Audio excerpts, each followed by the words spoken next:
As tensions continue to rise in the nearby South China Sea, Australia is continuing its major purchases of C-130 Hercules transport aircraft to bolster its transport capabilities.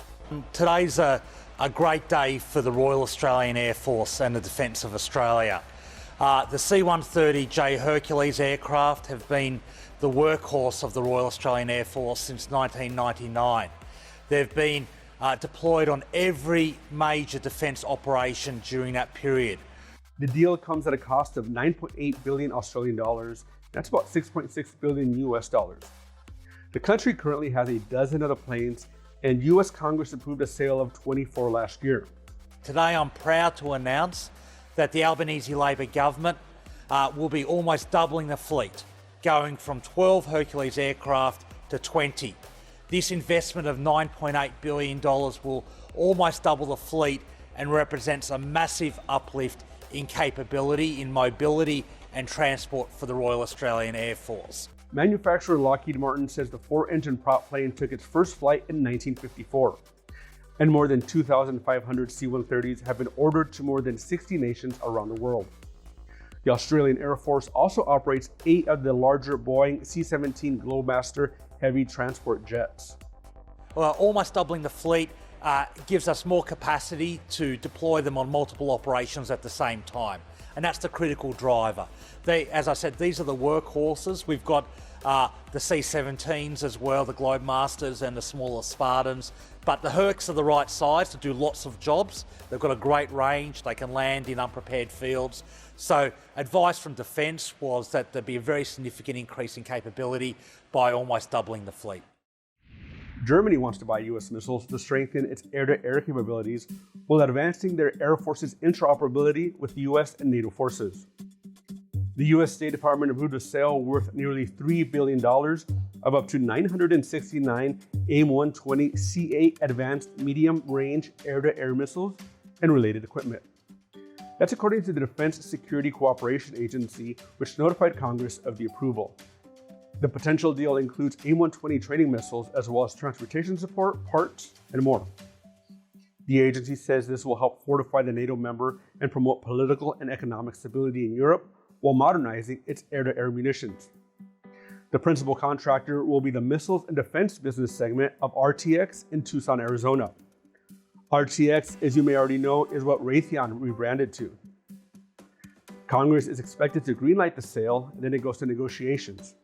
At that point, the dollar figure and quantities can change. Ever wonder what happens to servers that store the nation's biggest secrets? Well, we know how much it costs to dispose of them, and that's as much as $50 million. System High announced a 5-year contract Monday with an unnamed customer worth that much, and the company will use its proactive protection, security, holding risk reduction, and equipment destruction capabilities, or P2 Shred. The company disposes of backlogs of sensitive equipment for government, industry, and academia, among other sectors. And while the company is remaining tight-lipped, it has worked with the Missile Defense Agency last year and is supporting the F-35 program office. Proper disposal lowers the risk to troops and other personnel and keeps competitors like China and Russia from peeking into our technological advancements. Impeccable. That's the name of the first of 4 German-built attack submarines that Singapore ordered. The diesel-electric is one of 4 ThyssenKrupp-made Type 218 SG Invincible-class submarines that Singapore ordered, and that's according to its defense ministry. The ministry also boasts its state-of-the-art capabilities, including high levels of automation, its payload capacity, underwater endurance, and ergonomics optimized for the local physique. The French Navy has taken delivery of the LSS Jacques Chevalier. It's the first of a new class of supply ships meant to replace the service's aging fleet of tankers. The Chevalier, named for the French engineer who pioneered the nation's naval nuclear propulsion development and served as chief of French military procurement office in the late 1980s, is the first of 4 new logistical vessels that will take over for the Navy's Durance class of tankers, which were built between 1973 and 1990. The new ships have greater cargo and fuel carrying capacity than their predecessors. And around the world, the Pentagon says a Russian fighter jet flew close to US drone over Syria and fired flares, striking the American aircraft and damaging it. An Air Force commander says the Sunday's incident was an attempt by the Russians to knock the drone out of the sky. The head of U.S. Air Force's Central Command said Tuesday that the Russian aircraft came within a few meters of the U.S. drone. And this isn't the only incident of its kind. The encounter comes a week after a Russian fighter jet in the region flew dangerously close to a U.S. surveillance aircraft with a crew inside. The U.S. and Russia have protested each other's actions. And while the footage you're about to see isn't new, we wanted to show you these shots of the X-62 Variable Stability In-Flight Simulator Test Aircraft, which is better known as VISTA. A DoD team at Edwards Air Force Base in California had it perform a dozen artificial intelligence flight tests where they had an AI agent perform advanced fighter maneuvers on the F-16 body.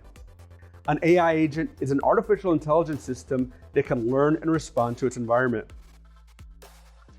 The aircraft is developed by Lockheed Martin Skunk Works in collaboration with Calspan Corporation. The company announced in February that the plane flew with its AI for more than 17 hours months earlier.